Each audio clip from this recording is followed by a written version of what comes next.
مصطفیٰ جان رحمت پہ لاکھوں سلام، شمع بزم ہدایت پہ لاکھوں سلام، جس طرف اٹھ گئی دم میں دم آ گیا، اس نگاہ عنایت پہ لاکھوں سلام، ان کی ہر خو و خصلت پہ لاکھوں درود، ان کے ہر نام و نسبت پہ لاکھوں سلام، ان کی باتوں کی لذت پہ لاکھوں درود، ان کے خطبے کی ہیبت پہ لاکھوں سلام، ان کی جلوت اور خلوت پہ لاکھوں درود، ان کے ہر وقت و حالت پہ لاکھوں سلام، ایک میرا ہی رحمت میں دعویٰ نہیں، شاہ کی ساری امت پہ لاکھوں سلام،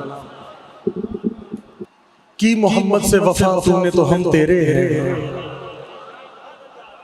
یہ جہاں چیز ہے کیا لوح و قلم تیرے ہیں۔ اللہ کریم کا بے حد احسان اور فضل ہے، اس نے ہمیں اپنے حبیب اعظم کی امت میں پیدا فرمایا، صلی اللہ علیہ وسلم، اس امت میں پیدا فرمایا جس میں شامل ہونے کی دعائیں انبیاء کرام نے فرمائی، اور پھر اس کے بعد فضل عظیم اور احسان عظیم اور فضل کبیر ہم نے یہ فرمایا کہ ہمیں اپنے سچے اور محبوب ولی کی نسبت عطا فرما دی۔ انبیاء کا ذکر عبادت ہے اور اولیاء کا ذکر گناہوں کا کفارہ ہے، اور آج ہم اللہ کے بڑے صالح بندے کا ذکر کریں گے جن کے آستانے پر ہم حاضر ہیں۔ انبیاء کا ذکر عبادت ہے اور صالحین کا ذکر گناہوں کا کفارہ ہے، لیکن کوئی صالح بندہ اتنا صالح اور نیک اور پرہیزگار ہو کہ وہ اپنے زمانے میں صالحین کا سردار بھی ہو اور پھر ساتھ انبیاء کا وارث بھی ہو، اور ہم پہ اللہ کا احسان کہ ہمیں اس عظیم پیارے بندے کا نسبت بھی عطا فرمائی، ان کا در عطا فرمایا، ان کی صحبت عطا فرمائی، ان کی زیارت عطا فرمائی، اور ان کے آستانے پر ہمیں حاضریوں کا شرف عطا فرماتا ہے۔ سب سے پہلے تو یہ بات عرض کر دوں کہ آج کے دن جو ہم یہاں پر حاضر ہیں، ہر بات کے دو پہلو ہوتے ہیں، ہر بات کے۔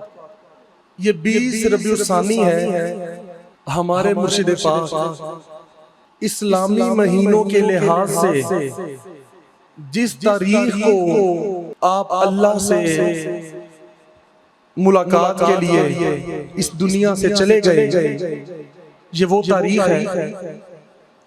اس کا ایک پہلو یہ ہے کہ ظاہری طور پر آپ نے پردہ فرما لیا، ہم سب لوگوں پر یہ کیفیت اور یہ سوچ ہر کسی پر اپنے حساب سے، اپنی کیفیات کے حساب سے طاری ہوئی کہ مرشد کا پردہ ہو گیا، یہ بات اپنی جگہ ہے،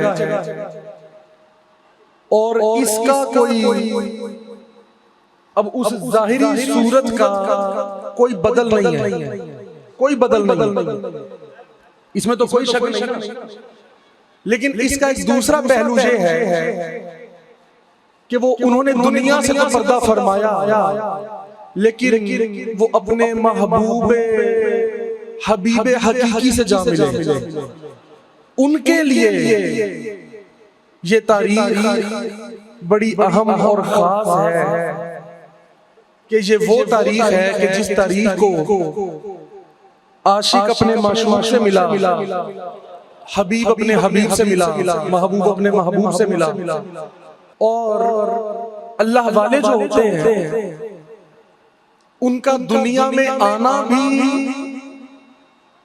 باعث خیر و ہدایت اور باعث عظمت ہوتا ہے، اور ان کا دنیا سے جانا خصوصاً ان کے لیے باعث خوشی اور راحت ہوتا ہے، کیونکہ وہ اس دن اپنے اس محبوب سے ملنے جا رہے ہوتے ہیں جس سے ملنے کا انتظار وہ ساری زندگی دنیا میں کرتے ہیں۔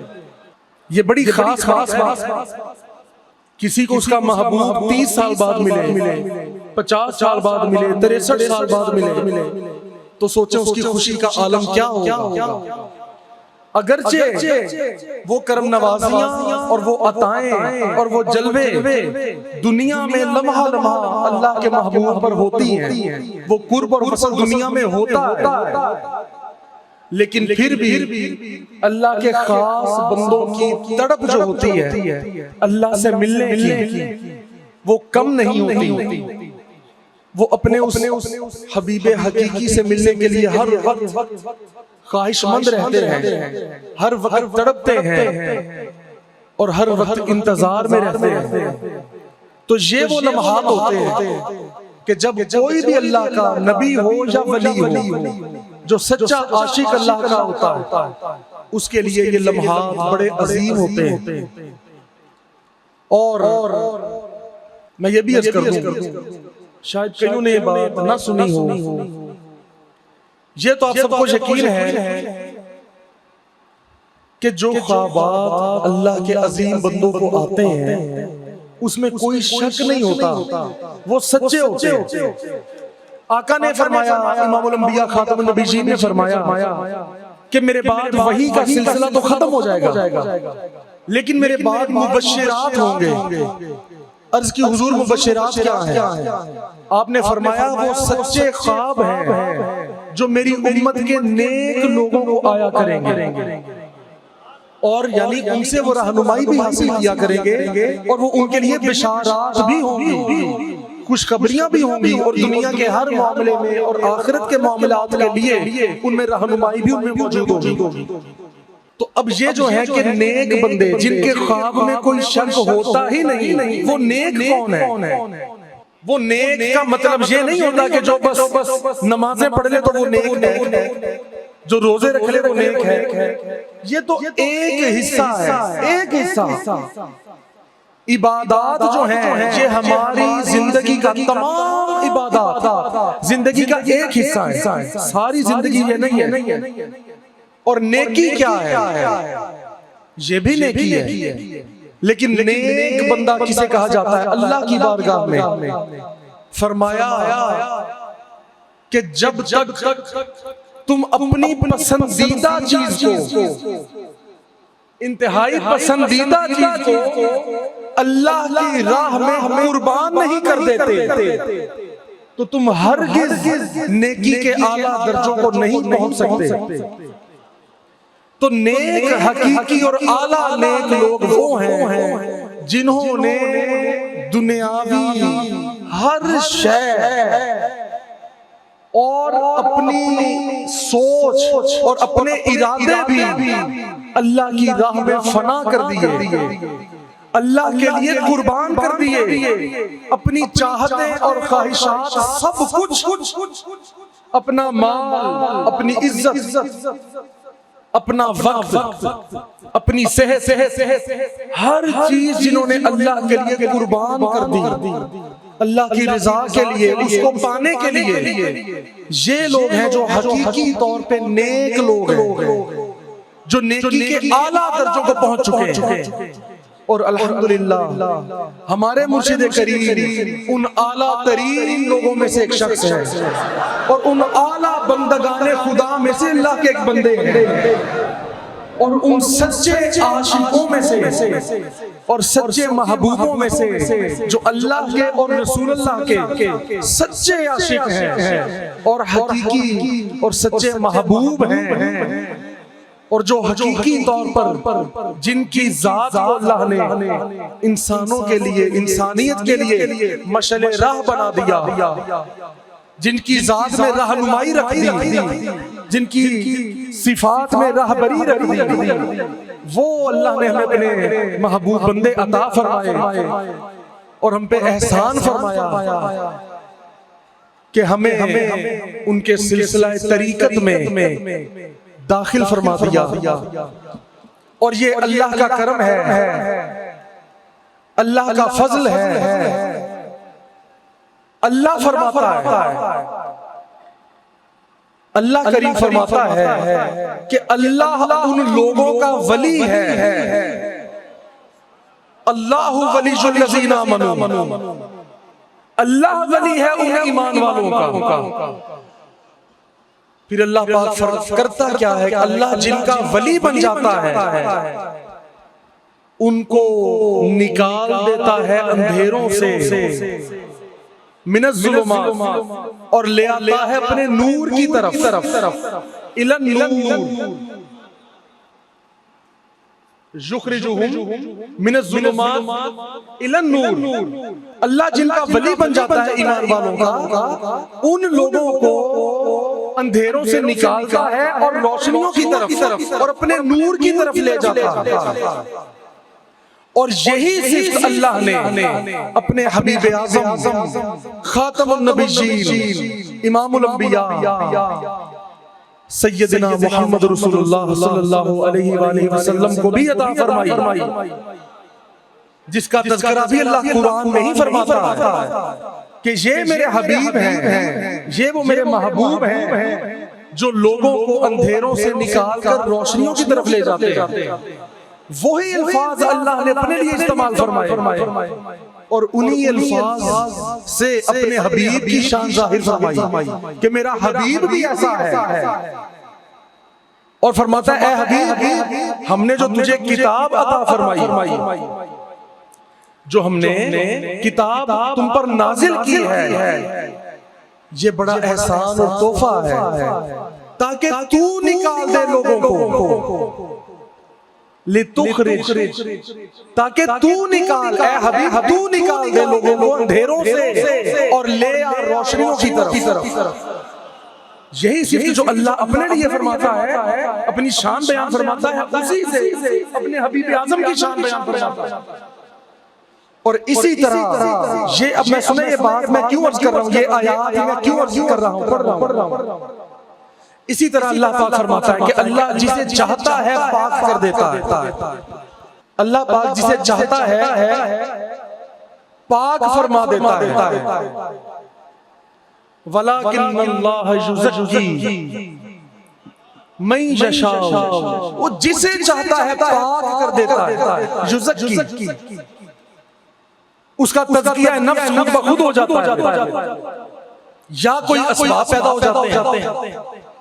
اور میرا حبیب جو ہے یہ بھی تمہیں میری کتاب سے علم بھی عطا کرتا ہے، میری آیات پڑھ کر بھی سناتا ہے، تلاوت بھی فرماتا ہے، اور وَيُزَكِّيهِمْ اور یہ پاک بھی کر دیتا ہے. میرا حبیب محمد کریم جو ہے یہ پاک بھی کر دیتا ہے. ان کی اپنی پاکی کا تو عالم کیا ہوگا، شان یہ ہے کہ پاک کر دیتا ہے. اچھا ان باتوں کا مقصد کیا جو میں نے عرض کی کہ پہلی بات تو اس میں یہ ہے کہ بنیادی عقائد جو امت مسلمہ کو آج لوگوں نے طرح طرح کی باتیں کر کے گمراہ کرنے کی کوششیں کی کہ جی اللہ کے سوا کوئی بھی کچھ کر سکتا ہی نہیں. یہ شان اللہ کی ہے کہ ذاتی طور پر کوئی کچھ نہیں کر سکتا سوائے اللہ کے، لیکن اللہ کی عطا سے بھی کوئی کچھ نہیں کر سکتا. یہ عقیدہ باطل اور جھوٹ ہے. اللہ نے تو قرآن میں فرما دیا کسی کو کوئی چیز دینا عطا کرنا تو بڑی بات ہے ہی، علم غیب کو جاننا بڑی بات ہے جو اللہ اپنے بندوں کو عطا فرماتا ہے، جس کا قرآن میں ذکر بھی فرماتا ہے.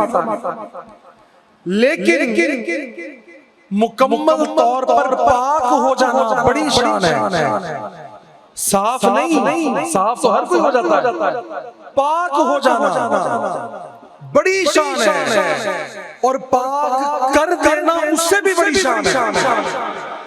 کسی کو کسی اور کو پاک کر دینا تو اللہ فرماتا ہے میرا حبیب پاک کر دیتا ہے. اور یہ بھی شان دی ہے میں نے اپنے حبیب کو کہ اندھیروں سے نکال کر روشنیوں کی طرف بھی لے آتا. اور یہ دونوں باتیں وہ ہیں. ایسے کئی جگہ پر اور مقامات پر کئی شانیں اللہ نے بیان فرمائی اور اسی طرح کے الفاظ فرمائے جو اپنے بارے فرمائے اللہ نے، وہی اپنے حبیب کے بارے فرمائے. لیکن یہ دو باتیں میں کیوں عرض کر رہا ہوں، سچے خوابوں والی بات بھی ذہن میں رکھیں. حضور نے فرمایا مبشرات ہوں گے. اب آقا فرماتے ہیں اور حضور فرماتے ہیں کہ جس کے خواب میں آتا ہوں، یعنی آقا علیہ السلام، فرمایا وہ میں ہی ہوتا ہوں. میری شبیہ اور مثل بھی کوئی اختیار نہیں کر سکتا، کوئی شیطان اختیار نہیں کر سکتا. اب حضور فرماتے ہیں روحانی دنیا میں، عالم رویا میں، عالم خواب میں، اور یہ بھی ذہن میں بار بار عرض کرتا ہوں کہ خوابوں کی بڑی شان ہے، خوابوں کی بڑی شان ہوتی ہے، اور خواب بہت اعلیٰ فیض ہے. سچا خواب آنا نبوت کے فیضوں میں سے ایک فیض ہے، نبوت کا 46واں حصہ ہے سچا خواب. اور اللہ نے اپنے بندوں کے خواب قرآن میں بھی بیان فرمائے. یوسف علیہ السلام کا خواب بیان فرمایا، اور خوابوں کی تعبیر کا علم اور خوابوں کی تعویل کا علم بھی اپنے انبیاء کو عطا فرمایا، جس میں خصوصاً حضرت سیدنا یوسف علیہ السلام ہے. سمجھ آ گئی کہ خواب بڑی اعلیٰ چیز ہے، کوئی عام بات نہیں ہے. اب آقا علیہ السلام کیا فرماتے ہیں؟ ہمارے مرشد کو خواب میں ہمارے مرشد کو فرماتے ہیں، اور حضور نے کیا فرمایا تھا؟ میری امت کے نیک لوگوں کو جو خواب آئے گا. اور ہمارے مرشد کتنے نیک ہیں جنہوں نے اپنی ہر چیز قربان کر دی اللہ کی راہ میں، نیکی کے اعلیٰ درجوں کو پہنچ گئے.